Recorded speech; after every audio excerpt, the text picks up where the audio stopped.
friends, I welcome you all to my YouTube channel CA Rahul Agarwal classes. Friends, हम लोग class 11th की accounts की revision कर रहे थे। आज की क्लास में हम लोग अकाउंटिंग इक्वेशन चैप्टर को पूरी तरह से रिवाइज करेंगे। ठीक है, एक ही क्लास में देखेंगे कि उससे रिलेटेड सारे कंसेप्ट्स को। तो आइए विदाउट वेस्टिंग टाइम चलते हैं चैप्टर पर।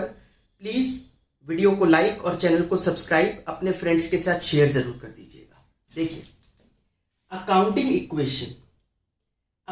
इक्वेशन एग्जैक्टली होती क्या है? अकाउंटिंग इक्वेशन है assets is equal to liabilities plus capital. ठीक है, ये इक्वेशन हमेशा ट्रू रहेगी हर सिचुएशन में। कोई भी ट्रांजैक्शन अगर हम कर लें उसके बाद भी asset will always be equal to liability plus capital. बस हमें इस चैप्टर में यही प्रूव करना होता है। ठीक है, हम अलग अलग ट्रांजैक्शंस लेकर देखेंगे और ये चेक करेंगे क्या ये इक्वेशन में कोई चेंज आया। नहीं, ये इक्वेशन का जो टोटल होगा, जो LHS होगा, वो RHS के बराबर आएगा हमेशा। समझ में आ गया? ये तो आपको पता ही होगा ये बराबर क्यों होते हैं। जो हमने बाहर से पैसा लिया, जो हमने अपना लगाया, दोनों मिलाकर ही तो असेट्स आएंगी। तो ये तो मैच करेंगी। अगर आपने 1 लाख बाहर से लिए और 50,000 रुपये अपने लगाए तो 1.5 लाख रुपए की आप असेट्स खरीदोगे। हो सकता है आप कहो नहीं, हमने 1.30 की ही खरीदी, 20,000 रुपये बचा के रख लिए। तो बचा के रख लिए, वो कैश इन हैंड है, वो भी असेट ही होता है। इसलिए ये इक्वेशन हमेशा मैच करती है। ठीक है, वैसे अकाउंट्स 5 पार्ट में डिवाइडेड है। Asset, liability, capital, revenue, expenses. ठीक है, अकाउंट्स 5 पार्ट में डिवाइडेड है मॉडर्न अप्रोच के अकॉर्डिंगली। वही हम जनरली पढ़ते हैं मॉडर्न अप्रोच ही। Asset, liability, capital, revenue, expenses. अब ये जो इक्वेशन है इसमें क्या है? सिर्फ asset equal to liability plus capital. तो 2 चीजें बच गई, एक रेवेन्यू और एक एक्सपेंसेस। ठीक है, ठीक है, कोई बात नहीं। प्रॉफिट कैसे निकल के आएगा? हमारे जो भी रेवेन्यू होंगे ड्यूरिंग द ईयर, उसमें से खर्चे माइनस कर देंगे तो प्रॉफिट आ गया, है ना। Profit equal to revenue minus expenses. Revenue क्या हो सकते हैं? जैसे हमने सेल करी, वो मेजरली तो सेल ही होगी, और बाकी जो इनकम कमाई, interest received, rent received, commission received, कुछ भी जो हम कमा रहे हैं वो सब रेवेन्यू माइनस हमारे सारे खर्चे। माइनस करने के बाद जो निकल के आए उसको बोलते हैं प्रॉफिट। ये प्रॉफिट किसका है? ओनर का। इसी के लिए तो वो काम कर रहा था। बट कभी भी वो प्रॉफिट पूरा का पूरा अपने घर पर नहीं लेके जाएगा। और इसका रीजन क्या है? अगर उसको प्रॉफिट 1 करोड़ रुपए का हुआ तो वो पूरे 1 करोड़ रुपए घर लेकर जाए, जबकि उसको जरूरत ना हो, तो वो उसका कोई यूज नहीं है। क्यों? आप एक चीज समझो, अगर हम ऐसे पैसा पूरा फर्म में से निकाल लेंगे प्रॉफिट के रूप में, तो फर्म ग्रो कैसे करेगी? हमें फर्म के एक्सपेंशन के बारे में भी सोचना है। आपने सुना होगा कि पैसे से पैसा बढ़ता है। तो जितना ज्यादा पैसा बिजनेस में लगा रहेगा उससे और बिजनेस हमारा ग्रो करेगा। हाँ, लेकिन घर भी चलाना है, ये बात ठीक है। तो घर चलाने के लिए वो ड्राइंग्स करता रहेगा बीच बीच में। ठीक है, घर चलाने के लिए वो ड्राइंग्स करे बीच बीच में जब भी जरूरत हो। एक तो साल के एंड में एक बार में पैसा ले जाए पूरे साल का, वो भी कोई यूज नहीं है। और सिर्फ साल के एंड में घर चलाने की जरूरत नहीं पड़ती, घर तो पूरे साल चलाना होगा उसको, तो वो बीच बीच में ड्राइंग्स करता रहेगा। ठीक है, इसका मतलब क्या हुआ? ये प्रॉफिट जो है हम उसको देने की बजाय उसकी कैपिटल में ऐड कर देंगे ओनर की। ठीक है, प्रॉफिट को हम कैपिटल में ऐड कर देंगे। तो since profit belongs to the owner, हमने कैपिटल में प्रॉफिट को ऐड कर दिया। ये समझ में आया आपको? प्रॉफिट का मैंने अभी फॉर्मूला लिखा, रेवेन्यू माइनस एक्सपेंसेस। तो अगर मैं प्रॉफिट ना ऐड करके रेवेन्यू माइनस एक्सपेंस ऐड कर दूं तो चलेगा? बात तो वही है, सब्स्टिट्यूट कर दिया। प्रॉफिट की जगह क्या लिख दिया? Revenue minus expenses. तो कैपिटल में सारे रेवेन्यू ऐड कर दो, सारे खर्चे माइनस कर दो, अल्टीमेटली प्रॉफिट ही ऐड होगा। जैसे अगर सेल हम ऐड कर दें, बाद में जो हमने परचेज करी वो माइनस कर दें। ठीक है, रेंट पेड माइनस कर दें कैपिटल में से, कमीशन रिसीव्ड ऐड कर दें। जो जो रेवेन्यू दिखता जाए वो ऐड कर दो, जो खर्चे दिखते जाए माइनस कर दो। अगर आप ये काम करोगे तो अपने आप ही प्रॉफिट ऑटोमेटिकली ऐड हो रहा है कैपिटल में। समझ में आया? ये सब मैंने क्यों बताया? क्योंकि अकाउंटिंग इक्वेशन में हम यही करने वाले हैं। हमें क्योंकि अकाउंटिंग इक्वेशन में तो बस 3 चीज थी, असेट, लायबिलिटी, कैपिटल। 2 अभी भी बच गई अकाउंट्स में, रेवेन्यू और एक्सपेंसेस। तो उसका क्या करेंगे? रेवेन्यू को कैपिटल में ऐड कर देंगे और खर्चों को माइनस कर देंगे। समझ में आया आपको या नहीं आया? तू समझा? हाँ। नहीं, तू समझा नहीं। कोई बात नहीं, अगर आपको नहीं भी समझ में आया, अब हम एक प्रैक्टिकल क्वेश्चन करेंगे, उससे आपको सारे डाउट्स क्लियर हो जाएंगे अकाउंटिंग इक्वेशन के। ठीक है, तो शुरू करते हैं। सबसे पहला पॉइंट देखिए, स्टार्टेड बिजनेस विद कैश तो हर क्वेश्चन में होता है, बहुत पुराना हो गया, बोरिंग है। स्टार्टेड बिजनेस विद कैश में कहा जाता है कैश में ऐड कर दो, कैपिटल में ऐड कर दो, वो तो आपको हर क्वेश्चन में मिलता ही है। उसके अलावा क्या आ सकता है? जरूरी तो नहीं है हर साल बिजनेस स्टार्ट ही होगा, किसी का पुराना बिजनेस ऑलरेडी चल रहा है, उसमें क्या होगा वो देखो। Cash in hand ₹10,000, furniture ₹20,000, debtor Ram ₹15,000 and creditor Shyam ₹20,000। ये आपको पहली चीज दे रखी है, इनका बिजनेस पहले से चलता आ रहा है। ठीक है, ये कोई नया बिजनेस स्टार्ट नहीं किया। मैंने कहा ना, वो तो सबको पता है, started business with cash, cash में ऐड, कैपिटल में ऐड। कुछ अलग लेते हैं, क्या आ सकता है अलग? कैश इन हैंड, उनके पास जब ये साल शुरू हुआ तो कैश था 10,000 रुपए का, फर्नीचर था 20,000 रुपए का, डेटर था राम 15,000 और क्रेडिटर थे श्याम 20,000 रुपए। ठीक है, तो कैश क्या होता है? असेट है। फर्नीचर क्या है? असेट है। डेटर क्या है? असेट है। क्रेडिटर श्याम क्या है? ये एक लायबिलिटी है। तो इसको लिखना शुरू करें। देखिए, कैश में अमाउंट आ जाएगा 10,000 असेट्स के कॉलम में, प्लस फर्नीचर 20,000 प्लस डेटर आ जाएगा श्याम 15,000 और लाइबिलिटी में क्रेडिटर आ जाएगा 20,000। आपने एक चीज पर गौर किया, इन्होंने हमें असेट्स बता दी, लाइबिलिटी बता दी, एक चीज नहीं बताई, कैपिटल। ठीक है, असेट और लाइबिलिटी तो पता है, कैपिटल नहीं बताई। ऐसा तो हो नहीं सकता कैपिटल जीरो हो, क्योंकि कुछ तो पैसा लगाया ही होगा बिजनेस में। और वैसे भी यहां है अमाउंट, क्यों? क्योंकि asset is equal to liability plus capital होता है। क्या ये मैच कर रहा है? नहीं कर रहा। असेट्स का टोटल कितना है? ये है 45,000, लाइबिलिटी है 20,000, तो बैलेंसिंग फिगर किस चीज की होगी? कैपिटल की। तो वो अमाउंट जाकर लिख दो इसमें 35,000, 25,000 हो गई कैपिटल। आया समझ में? अब नेक्स्ट पॉइंट पढ़ते हैं। Purchased goods from Ram ₹5,000। Ram से गुड्स परचेज करे 5,000 रुपीज के।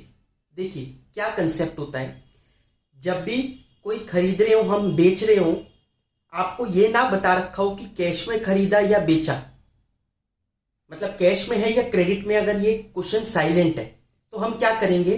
हम ये देखेंगे कि जिससे हम खरीद रहे हैं या जिसको हम बेच रहे हैं उसका नाम दे रखा है क्या। अगर उसका नाम दे रखा है तो वो क्रेडिट है, और नाम नहीं दे रखा है तो वो कैश है। समझ में आई बात? ये सब कब अप्लाई कर रहा है? जब क्वेश्चन खुद ना बताए कि हमने ये ट्रांजैक्शन कैश में करी या क्रेडिट में करी, मतलब नगद में करी या उधारी करी। अगर क्वेश्चन साइलेंट हो तब की बात कर रहा हूं। जैसे इसमें देखो, purchase goods from Ram ₹5,000, Ram से गुड्स परचेज करे 5,000 रुपए के। ये बता ही नहीं रखा कैश में करे या क्रेडिट में करे, तो हम अपना मेथड अप्लाई करेंगे क्या कि अच्छा नाम दे रखा है तो क्रेडिट में खरीदे होंगे। ठीक है, अब इस ट्रांजैक्शन की वजह से आपको क्या लगता है कहां कहां इंपैक्ट आएगा? क्या दिख रहा है आपको साफ साफ? गुड्स परचेज करे राम से, तो एक चीज तो समझ में आ रही है, स्टॉक आ रहा है हमारे यहाँ, है ना, गुड्स तो आ रहे हैं। किससे खरीदे? राम से। पैसा दिया नहीं उसका, अगर पैसा नहीं दिया तो लाइबिलिटी भी बढ़ेगी, है ना। तो लाइबिलिटी भी बढ़ रही है और स्टॉक भी बढ़ रहा है। तो असेट में कॉलम खोलो, स्टॉक कितने का 5000 और क्रेडिटर में 5000 ऐड कर दो। अच्छा एक काम करते हैं, इसको रामा बोल देते हैं क्योंकि वो राम तो हमारा डेटर भी है, तो आपको कंफ्यूजन होगी। तो परचेज गुड्स फ्रॉम रामा। अब बनाएंगे हम लोग न्यू इक्वेशन। न्यू इक्वेशन में क्या करना होता है, देखिए न्यू इक्वेशन फर्स्ट के बाद नहीं बनती क्योंकि फर्स्ट तो खुद ही न्यू है। सेकंड से हर ट्रांजैक्शन के बाद हमें बनानी होती है न्यू इक्वेशन, ठीक है। वैसे तो न्यू इक्वेशन कैसे बनेगी, जो पिछली न्यू इक्वेशन है उसमें प्लस जो चेंजेस हुए हैं उसको देखकर, समझ में आई बात। जो पिछली न्यू इक्वेशन है, अब यहां पर न्यू इक्वेशन है तो शुरू ही हुआ है क्वेश्चन, यहां पर प्लस जो चेंजेस हुए हैं उसको कंसीडर करना है। जैसे 10,000 कोई चेंज नहीं है, plus 20,000 plus 15,000 plus 5,000 equal to 25,000 plus 25,000। आ गई बात समझ में। इस तरीके से न्यू इक्वेशन बनाएंगे। Third point, sold goods worth ₹2,000 at ₹3,000 to Verma. 2,000 रुपए के गुड्स हमने 3,000 में बेच दिए वर्मा को, ठीक है। कैश में बेचे या क्रेडिट में बेचे, क्वेश्चन साइलेंट है। क्वेश्चन साइलेंट है तो अब देखो क्या नाम दे रखा है, हाँ दे रखा है वर्मा, तो ये क्या होगा, क्रेडिट में बेचे होंगे। अगर हम क्रेडिट में सेल करते हैं तो जिस बंदे को हमने किया वो बंदा हमारा क्या बन जाता है, डेटर, ठीक है, वो हमारी एसेट बन जाती है। अब आपको क्या लगता है इसका इंपैक्ट कहाँ कहाँ पड़ रहा है। 2,000 रुपए के गुड्स हमने 3,000 में बेचे, तो हमारे पास से गुड्स कितने के गए, 2,000 रुपए के। तो स्टॉक में तो 2,000 रुपए को आप माइनस कर लो, कर लिया, ठीक है। 3 में बेचे तो डेटर आपका कितना बढ़ गया, 3,000 रुपए का। 2 की चीज 3 में बेची तो 1,000 रुपए का क्या हो रहा है, प्रॉफिट, वो कैपिटल में जाके ऐड कर दो 1,000 रुपीज, ठीक है। न्यू इक्वेशन बना लेते हैं।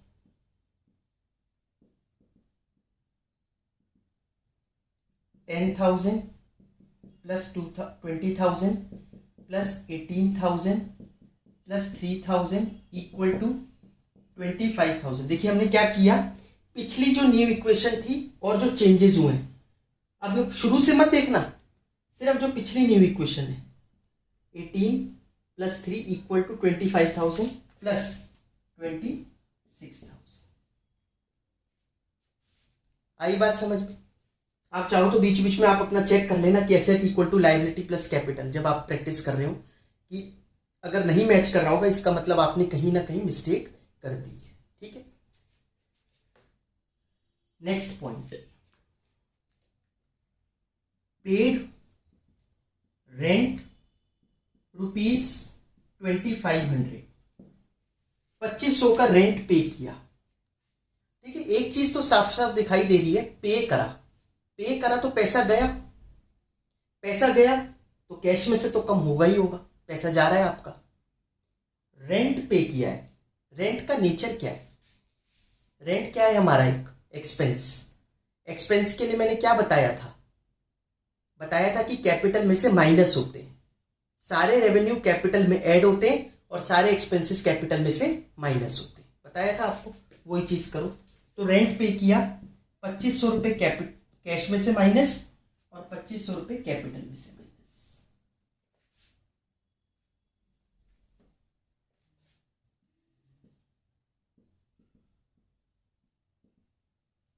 ये हो गया 7,500 plus 20,000 plus 18,000 plus 3,000 equal to 25,000 plus 23,500।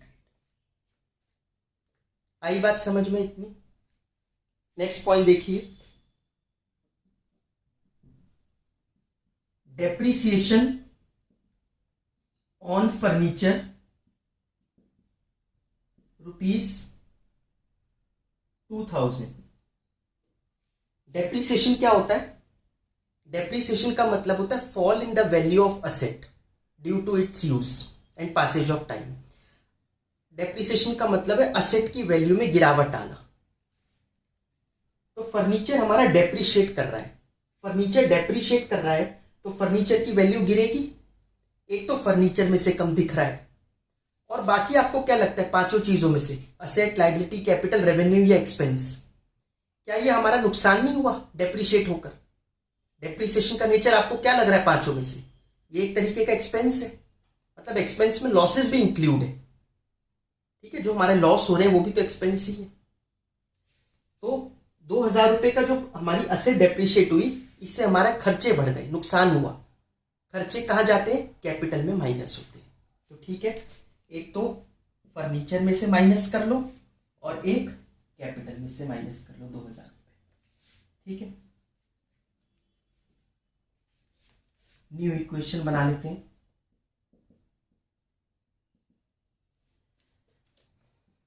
$7,500 plus 18,000 plus 18,000 plus 3,000 equal to 25,000 plus 21,500, 21,500 रुपये, ठीक है। एक काम करते हैं, अब जो 6 से ट्रांजेक्शन है फिर से ऊपर से लिख देते हैं, वरना आपको फिर ये चीज दिखाई नहीं देगी, ठीक है। तो हम 6 पॉइंट से अब आगे से चलते हैं। तो 5th के बाद जो न्यू इक्वेशन बनी थी वो यहां पर लिख दी, ठीक है। अब 6th पॉइंट पढ़ते हैं। Ram whose ₹15,000 was due paid ₹12,000 in full settlement. आपको फुल सेटलमेंट का मतलब मालूम है? फुल सेटलमेंट का मतलब होता है हिसाब पूरा खत्म हो जाना, ठीक है। देखो, अगर राम हमें 15,000 देता, सिर्फ फुल सेटलमेंट नहीं लिखा होता, बात को समझना, अगर सिर्फ ये लिखा होता राम ने 15 दिए तो ठीक है, बाद में दे देगा बाकी। राम से लेने कितने थे? 15। आप अपना क्वेश्चन चेक कर लो, फर्स्ट पॉइंट में हमने राम को डेटर दिखाया है ना, डेटर राम ब्रैकेट में 15,000 रुपए लिखे थे, तो उससे 15 लेने थे। उसने 15 की जगह अगर 12, सिर्फ 12 दिए होते कि बाद में दे दूंगा, तो ठीक है, क्या होता? तब कैश आता हमारे पास कितना? 12,000 रुपए, वो ऐड कर देते कैश में। डेटर कितने से कम कर देते? 12,000 से, वो बिल्कुल ठीक होता। लेकिन यहां पर इसने एक चीज लिख दी, फुल सेटलमेंट। ये फुल सेटलमेंट क्या होता है? फुल सेटलमेंट का मतलब होता है हिसाब पूरा खत्म कर देना। उसने 12,000 देकर बोल दिया अब अपना हिसाब पूरा खत्म। अगर वो ऐसे बोल देगा कि हिसाब पूरा खत्म, इसका मतलब ये हुआ कि 15 की जगह 12 देकर हमें 3,000 रुपए का उसको डिस्काउंट दिया है हमने, ठीक है। 3,000 का डिस्काउंट अलाउ किया है, क्योंकि ऑब्वियसली हमने भी एक्सेप्ट किया होगा तभी वो दे रहा है। 15 की जगह 12 देके बोला फुली सेटल हो गया, तो हमने उसको कितने का डिस्काउंट दे दिया? 3,000 का। बताइए हमारा क्या है ये? Asset, liability, capital, revenue, expense. ये जो 3,000 रुपए हमारे नुकसान लगा, ये एक एक्सपेंस है, ठीक है। देखिए कैसे ट्रीट करेंगे। पैसा कितना आ रहा है ये बताओ? 12,000, तो कैश में तो 12,000 ही ऐड करेंगे, लेकिन डेटर में पूरे 15,000 माइनस करेंगे, क्योंकि उसने हिसाब पूरा खत्म कर दिया। अगर मैं खाली 12 से माइनस करूंगा तो उसके नाम से 3,000 अभी भी चढ़े रहेंगे हमारी बुक्स में, जो कि सच नहीं है, क्योंकि वो तो आने ही नहीं कभी। तो फिर ऐसी क्यों दिखाएं हम बुक्स गलत? इसलिए पूरा 15 माइनस करेंगे। 3,000 जो हमें नुकसान हुआ, ऑब्वियसली हमने एक्सेप्ट किया होगा वो उस नुकसान को कि भाई चल ठीक है तू पैसे दे तो सही। 3,000 रुपए का हमें नुकसान हुआ, वो हमने कैपिटल में से माइनस कर दिया। समझ में आ गई बात? अब बनाते हैं new equation, last new equation, और जो चेंजेस हुए हैं उसको। 7,500 प्लस ये 19,500 plus 18,000 plus 3,000 plus 3000 equal to 25,000 plus 18,500. Next, goods worth ₹1,000 withdrawn for personal purpose.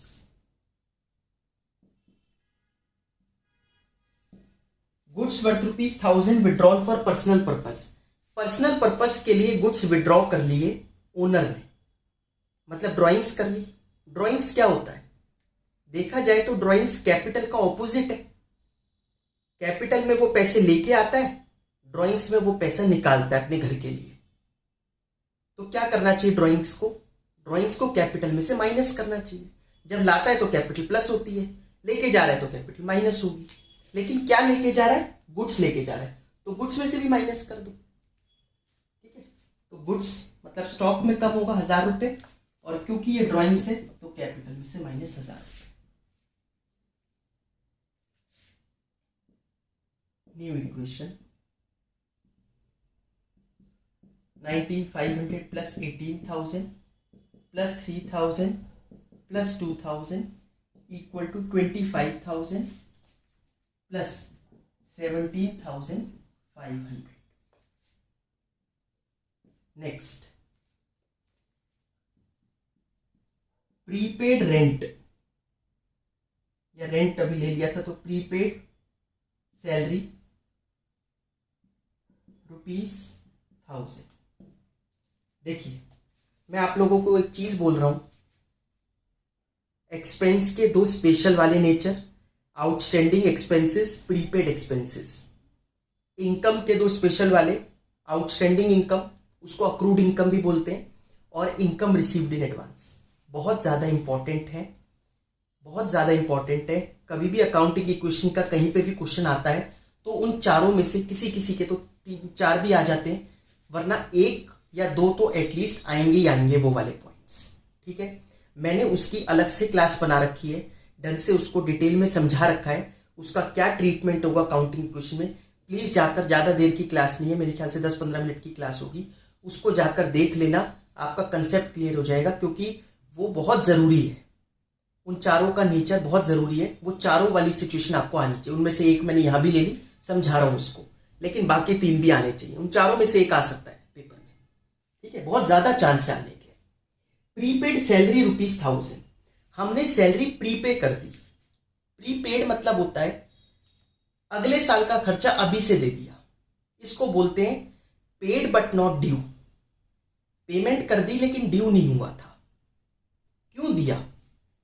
उसने कहा था, क्या टाइम आ गया था देने का? नहीं, फिर भी हमने दिया. इसका मतलब हमें ही कुछ ना कुछ उसमें फायदा नजर आ रहा होगा. ठीक है, वरना लोग टाइम पे पेमेंट नहीं करते, यहां पर जल्दी कर रहे हैं.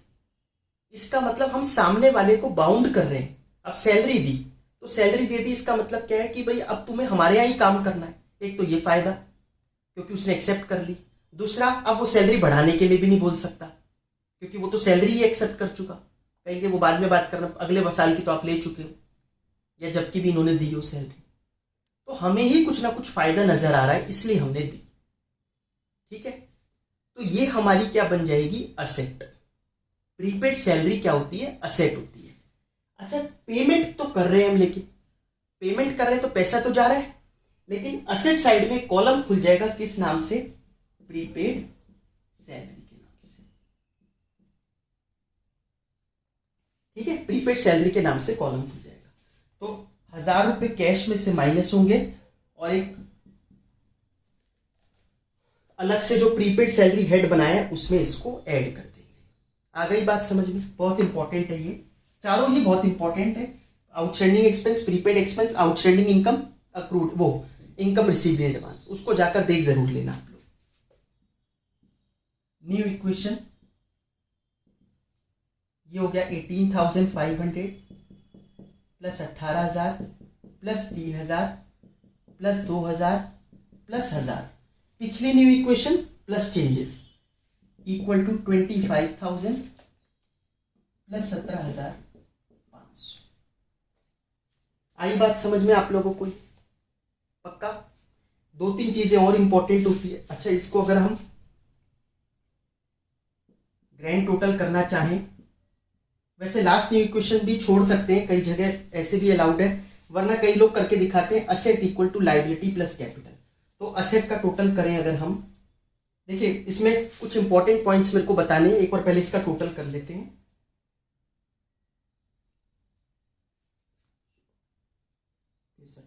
हो गए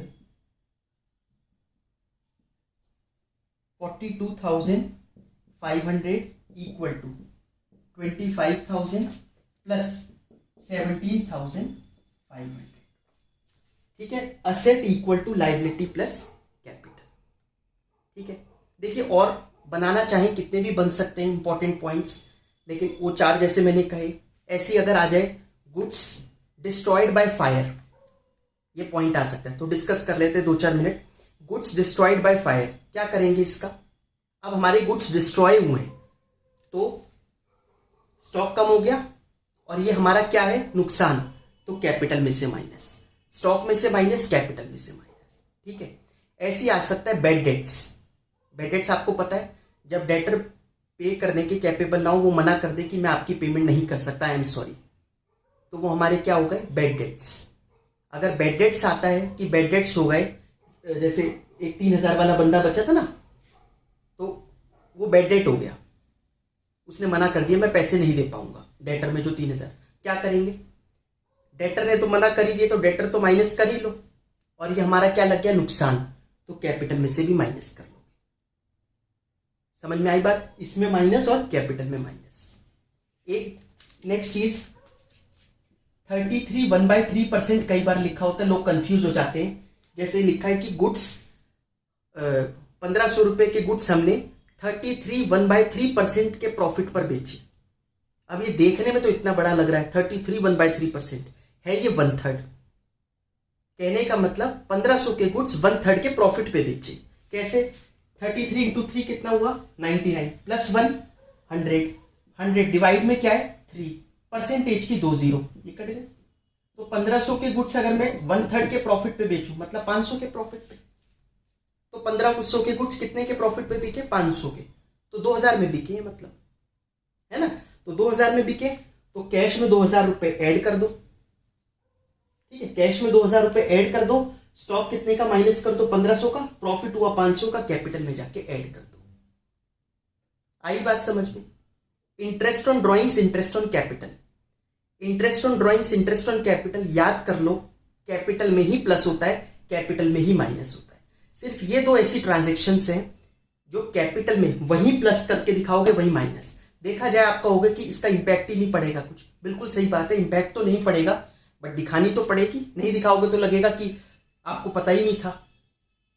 ठीक है, तो इंटरेस्ट ऑन ड्रॉइंग्स आए, जैसे ड्रॉइंग्स लिखा हो, पहले ऊपर कहीं लिखा होगा ड्रॉइंग्स करी 2000 रुपए की, बाद में नीचे लिखा है इंटरेस्ट ऑन ड्रॉइंग लगा दो 10%, तो 5000 रुपए की ड्रॉइंग करी, 10% उस पर इंटरेस्ट, 500 रुपए हो गया। 500 कैपिटल में प्लस कर दो, कैपिटल में माइनस। समझ में आई बात? इंटरेस्ट ऑन कैपिटल हो, इंटरेस्ट ऑन ड्रॉइंग्स हो, कैपिटल में ही प्लस होता है, कैपिटल में ही माइनस होता है। ये इसके कुछ इंपॉर्टेंट पॉइंट्स होते हैं। अच्छा, एक और इंपॉर्टेंट पॉइंट ये आता है कि घर का कुछ बेच दिया, जैसे घर का या फिर वाइफ की ज्वेलरी बेच दी 10,000 रुपए की और पैसे बिजनेस में ले आए।